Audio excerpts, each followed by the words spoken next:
கனடாவுக்கு தப்பிச் செல்ல முயன்ற 11 இலங்கையர்கள் கைது. ரணிலை எதிர்க்க முடியாத நிலையில் ஜேவிபி, சஜித் அணி பகிரங்கம். சகோதரர்கள் மீது சுமத்தப்படும் தேவையற்ற குற்றச்சாட்டுகள், நாமல் சாடல். ஐநாவின் செப்டம்பர் கூட்டத்தொடரில் இலங்கைக்கு எதிராக புதிய பிரேரணை. தேசப்பந்துவுக்கு எதிராக நம்பிக்கையில்லா பிரேரணை இன்று சபாநாயகரிடம் கையளிப்பு. யாழ் மாவட்ட ஒருங்கிணைப்பு குழு கூட்டத்தில் பெரும் அமளி துமளி, ஸ்ரீதரன் வெளிநடப்பு. தேசப்பந்து தென்னகொனை பதவி நீக்கம் செய்யும் தீர்மானத்தை முழுமையாக ஆதரிப்போம், ஐக்கிய மக்கள் சக்தி. பிரித்தானிய அரசாங்கம் விதித்துள்ள தடை, தனது நிலைப்பாட்டை அறிவித்துள்ள கருணா.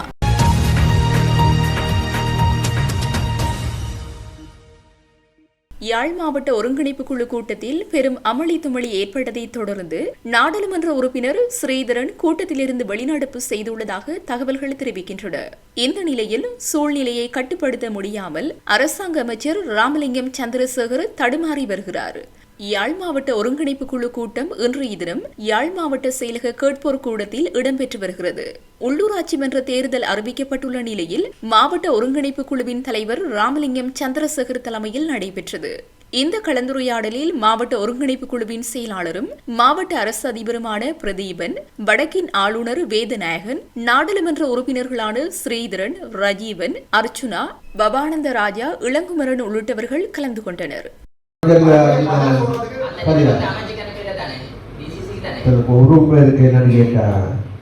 நாங்கள் நேரடியாக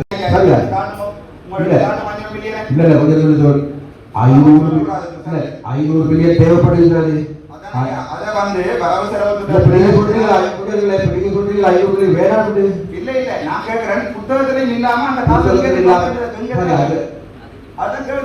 இந்த புத்தகங்கள்ல இல்லாம அந்த பசங்கிறது வந்ததுதான் கேட்கிறேன். நான் சொல்லிடுறேன், நீங்க படப்படுறீங்க. நான் கேட்கிறேன், அதை ஏன் வரவு செலவு திட்டத்துல உள்ளடக்கையில இந்த முறை ஜனாதிபதி என்றதான் நான் கேட்டேன். அது விளக்காதுக்கு நான் வந்து செய்யலாம். ஒரு விஷயம் நான் கேட்கறது யாரும் அவமானப்படுத்தி ரொம்ப இருப்போம். நாங்க உங்களால கதைக்க முடியாது, உங்களால கதைக்க முடியாது, உங்களால கதை வழிகிறது அரசியல். நான் கேட்கிற ஜனாதிபதி இந்த வந்த கடிதத்துக்கு என்ன பதில்?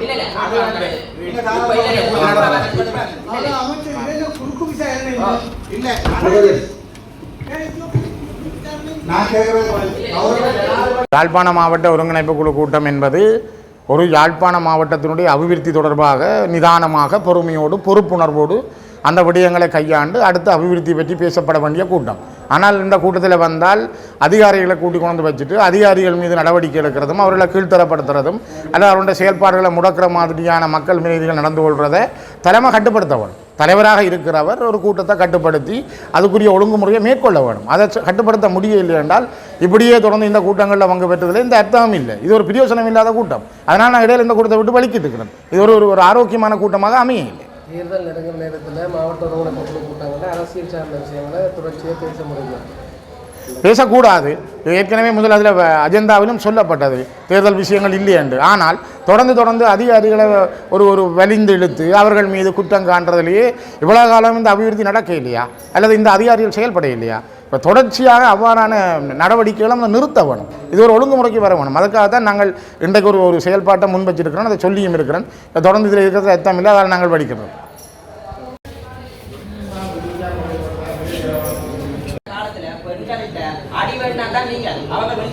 என்னுடைய இளங்குமரன் நன்றி என்றது ஆக்சிடென்ட்க்கு பிறகு மனநோய் நான் சொல்லக்கூடாது வைத்தியரா ஆக்சிடென்ட்க்கு பிறகு இலங்கையில சனத்தொகை 2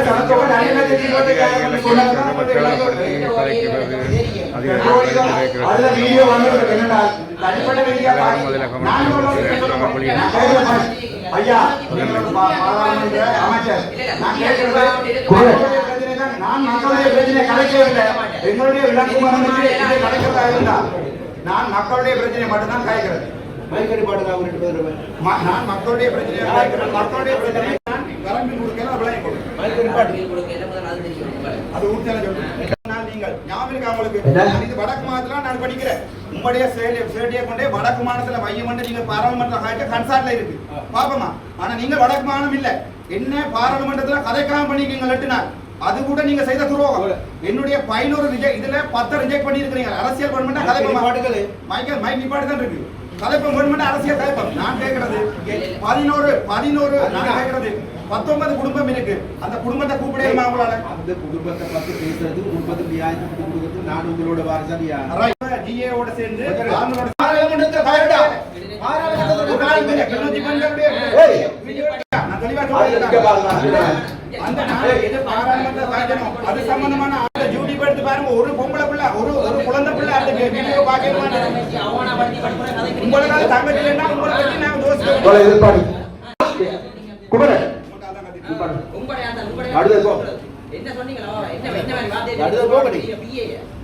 அடுத்த முறை தயவு செய்து ஹெல்மெட் போட்டு கார்ல அனுப்பும் போது போன முறையோட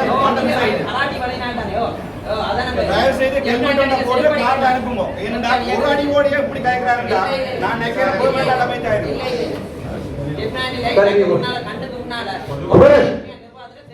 உங்களுடைய ஒரு எம்பிக்கு பொதுமக்கள் பிரச்சனை கதை கேட்கல, அதை கதைக்க தெரியாம முக்குத்தனமா கதைக்கிற ஒரு எம்பி தான் உங்களுடைய. ஏன்னா ஐயா நான் கதைக்கிறது மக்களுடைய பிரச்சனை, என்னுடைய பிரச்சனை. உங்களுடைய எம்பி கதைக்கிற நான் எப்பயாவது உங்களுடைய எம்பியை பற்றி தனிப்பட்ட ரீதியில் கதைச்சினானா? ஆனா என்ன ஐயா உங்களுடைய எம்பியை இதெல்லாம் ஒரு எம்பியா ஜார்க்கண்ட் கோமானம் சேர்க்கொண்டு ராமநாதல இருந்து இப்படி உண்டு எங்களுக்கு எம்பியா இருக்க எங்களுக்கு கோமானம் இப்படி உண்டு இப்படி ஒரு ஆள் ஐயா நான் கதைச்சது மக்கள்கிட்ட பிரச்சனை. ஆனா இவர் கதைச்சது என்னுடைய தனிப்பட்ட பிரச்சனை. அவ்வளவு என்பிபி அரசாங்கம் எவ்வளவு கேவலமா இருக்குன்னு சொல்லிட்டு எங்கேயாவது ஒரு உயரிய சபையில இப்படி ஆண்டு கதை கொடுப்பாங்க. யாராவது ஒரு எம்பி கதைப்பாரா யோசிக்காங்க. இந்த வரைக்கும் நான் யாராவது தனிப்பட்ட ரீதியா தாக்கியிருக்கேன். நம்மள எனக்கு சொல்ல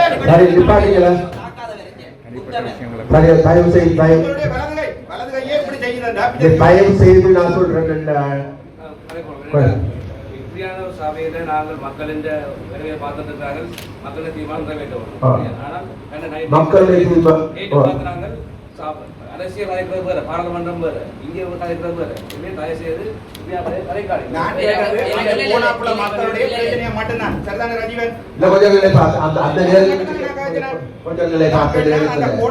ஜனாதிபதி கடிதம் அனுப்பினா நீங்கள் அதுக்கு மின்சாரம் மீண்டும் தயவா கேட்கிறேன். சரியா?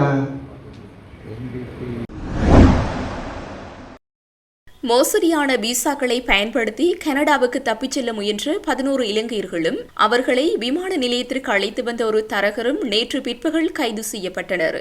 ஹட்டுநாயக்க விமான நிலையத்தின் புறப்பாடு முனையத்தில் குடிவரவு மற்றும் குடிகழ்வுத்துறை அதிகாரிகள் குழுவினால் இந்த குழு கைது செய்யப்பட்டதாக தெரிவிக்கப்பட்டது. கனடாவுக்கு தப்பிச் செல்வதற்காக ஹட்டுநாயக்க விமான நிலையத்திற்கு வந்த 11 இலங்கையர்களும் கொழும்பு, களுத்துறை, பதுளை மற்றும் அனுராதபுரம் மாவட்டங்களைச் சேர்ந்தவர்கள் எனவும் அவர்கள் 35 முதல் 40 வயதிற்குட்பட்டவர்கள் எனவும் கூறப்படுகிறது. அவர்கள் அரச ஊழியர்கள், தொழிலதிபர்கள் மற்றும் சமீபத்தில் வெளிநாட்டிலிருந்து நாட்டிற்கு திரும்பிய ஒரு குழுவினர் என்று தெரிவிக்கப்படுகிறது. வட்டலந்த ஆணைக்குழு அறிக்கையை கொண்டு ஐக்கிய தேசிய கட்சியை இலக்கு வைக்க ஜேபிபி திட்டமிட்டது. ஆனால் தற்போது அந்த பொறியில் ஜேபிபி சிக்கிக் கொண்டது என ஐக்கிய மக்கள் சக்தியின் நாடாளுமன்ற உறுப்பினர் சமிந்த விஜயஸ்ரீ தெரிவித்துள்ளார். கொழும்பில் நேற்று நடைபெற்ற ஊடகவியலாளர் மாநாட்டில் இதனை குறிப்பிட்டுள்ளார். மேலும் தெரிவிக்கையில், கடந்த தேர்தல்களில் பெற்றுக்கொண்ட வெற்றியை உள்ளூராட்சி சபை தேர்தலில் தக்க வைத்துக் கொள்வதற்காக அரசு மிகுந்த சிரமங்களை எதிர்கொண்டு வருகின்றது. அன்று வழங்கிய வாக்குறுதிகளே இன்னும் நிறைவேற்றப்படாமல் உள்ள நிலையில் தற்போது இந்த தேர்தலை இலக்காக கொண்டு மீண்டும் பொய்களை கட்டவிழ்த்து விடுவதற்கு அரசு நடவடிக்கை எடுத்து வருகின்றது. உள்ளூராட்சி சபைகளை கைப்பற்றாவிட்டால் பொருளாதாரம் வீழ்ச்சியடையும் என்றும் மத்திய வங்கி பிணைமுறை கொள்ளையர்களை கைது செய்ய முடியாது என்றும் அரசு தரப்பினர் மக்களை ஏமாற்றி வருகின்றனர். நாட்டு மக்கள் அந்த அளவுக்கு முட்டாள்களா? நாட்டை கட்டி எழுப்புவதற்கான வேலை திட்டங்கள் நாடாளுமன்றத்தின் ஊடாகவே முன்னெடுக்கப்படுகின்றன. மாறாக பிரதேச சபைகளின் ஊடாக அல்ல. உள்ளூராட்சி சபை தேர்தலில் தோல்வியடைந்தால் பொருளாதாரம் வீழ்ச்சியடையும் என்று ஜனாதிபதி அனுருகுமார திசாநாயக்க நாடாளுமன்றத்தில் தெரிவித்ததை ஏற்றுக்கொண்டு ஏமாறும் அளவுக்கு மக்கள் முட்டாள்கள் அல்ல என்பதை இந்த அரசு புரிந்து கொள்ள வேண்டும். இந்த தேர்தலில் அரசுக்கு மக்கள் சிறந்த பாடத்தை கற்றுக் கொடுப்பார்கள். 159 தேசிய மக்கள் சக்தியின் ஆசனங்களால் நாடாளுமன்றம் நிரப்பப்பட்டுள்ளது. அவ்வாறு மக்கள் ஆணையை வழங்கியும் இந்த அரசு ஒன்றும் செய்யவில்லை. வட்டலந்த ஆணைக்குழு அறிக்கையை கொண்டு ஐக்கிய தேசிய கட்சியை இலக்கு வைக்க ஜேவிபி திட்டமிட்டது. ஆனால் தற்போது அந்த பொறியில் ஜேவிபி சிக்கிக் கொண்டது. 1980களில் ஜேவிபி செய்த மனித படுகொலைகள் ஏற்படுத்திய கலவரங்கள் இன்று பேசுபொருளாகியுள்ளன. இதனால் கடந்த தேர்தல்களில் இவர்களுக்கு வாக்களித்த மக்கள் தமது தீர்மானத்தை மாற்றிக் கொண்டுள்ளனர். எனவே வட்டலந்த ஆணைக்குழு அறிக்கையை கொண்டு முன்னாள் ஜனாதிபதி ரணில் விக்ரமசிங்கவை இவர்களால் எதுவும் செய்ய முடியாது என்று குறிப்பிட்டுள்ளார். சகோதரர்கள் மீது தேவையற்ற குற்றச்சாட்டுகள் சுமத்தப்படுவதாக நாடாளுமன்ற உறுப்பினர் நாமல் ராஜபக்ச தெரிவித்துள்ளார். கொழும்பில் இரவு நேர கேளிக்கை விடுதியொன்றில் இடம்பெற்ற மோதல் சம்பவம் தொடர்பில் அவர் இவ்வாறு கருத்து வெளியிட்டுள்ளார். அரசியலில் ஈடுபடுவது தாம் என்ற போதிலும் தமது சகோதரர்கள் மீது தேவையற்ற குற்றச்சாட்டுகள் சுமத்தப்படுவதாகவும் அவர் தெரிவித்துள்ளார். தமது குடும்பத்தினரை மக்கள் நன்கு அறிவார்கள் எனவும் இதனால் ஏதேனும் சம்பவம் இடம்பெற்றால் தமது குடும்ப உறுப்பினர்கள் அந்த இடத்தில் இருந்தால் அந்த அனைத்து குற்றச்சாட்டுகளும் குடும்ப உறுப்பினர்கள் மீது சுமத்தப்படுவதாகவும் அவர் தெரிவித்துள்ளார். தாம் இன்று இப்தார் நிகழ்வில் பங்கேற்றிருப்பதாகவும் இதில் ஏதேனும் ஒரு சம்பவம் இடம்பெற்றால் அந்த சம்பவம் தொடர்பில் அனைத்து குற்றச்சாட்டுகளும் தம் மீது சுமத்தப்படும் எனவும் அவர் தெரிவித்துள்ளார். இப்தார் நிகழ்வொன்றில் பங்கேற்றதன் பின்னர் ஊடகங்களிடம் அவர் இதனை தெரிவித்துள்ளார். தமது சகோதரர் யோஷித அண்மையில் பிறந்தநாள் நிகழ்வொன்றில் பங்கேற்ற போது அங்கு சம்பவம் ஒன்று இடம்பெற்றுள்ளதாகவும் அந்த இடத்தில் இருந்த காரணத்தினால் யோஷித மீது அனைத்து குற்றச்சாட்டுகளும் சுமத்தப்படுவதாகவும் அவர் தெரிவித்துள்ளார். ஐக்கிய நாடுகள் மனித உரிமைகள் பேரவையின் எதிர்வரும் செப்டம்பர் மாதம் நடைபெறவுள்ள 59வது கூட்டத்தொடரில் இலங்கையில் நல்லிணக்கம், பொறுப்புக்கூறல் மற்றும் மனித உரிமைகளை மேம்படுத்துதலை மையப்படுத்திய புதிய பிரேரணை ஒன்று பிரித்தானியா தலைமையிலான இணை அனுசரணை நாடுகளால் கொண்டுவரப்பட உள்ளது. இதனை பிரித்தானிய வெளிவிகார பொதுநலவாய மற்றும் அபிவிருத்தி அலுவலகத்தின் இந்தோ பசிபிக் பிராந்திய பணிப்பாளர் பென் மெல்லர், இலங்கை தமிழரசு கட்சியின் பதில் பொதுச் செயலாளரும் ஊடக பேச்சாளருமான ஜனாதிபதி சட்டத்திரணி MA சுமந்திரனிடத்தில் தெரிவித்துள்ளார். வடக்கு கிழக்கில் உள்ள நிலைமைகள் மற்றும் புதிய அரசின் செயற்பாடுகள் தொடர்பில் கவனம் செலுத்தியிருந்ததோடு ஐக்கிய நாடுகள் மனித உரிமைகள் பேரவையின் கீழ் செயற்படும் சாட்சியங்களை சேகரிக்கும் பொறிமுறையின் கால நீடிப்பு தொடர்பிலும் பரஸ்பர கருத்துக்களை பகிர்ந்துள்ளார். இலங்கைக்கு விஜயம் செய்துள்ள பிரித்தானிய வெளிவிகார பொதுநலவாய மற்றும் அபிவிருத்தி அலுவலகத்தின் இந்தோ பசிபிக் பிராந்திய பணிப்பாளர் பென் மெல்லருக்கும் MA சுமந்திரனுக்கும் இடையிலான சந்திப்பு நேற்று கொழும்பில் உள்ள பிரித்தானிய உயர்ஸ்தானிகரின் இல்லத்தில் நடைபெற்றிருந்தது.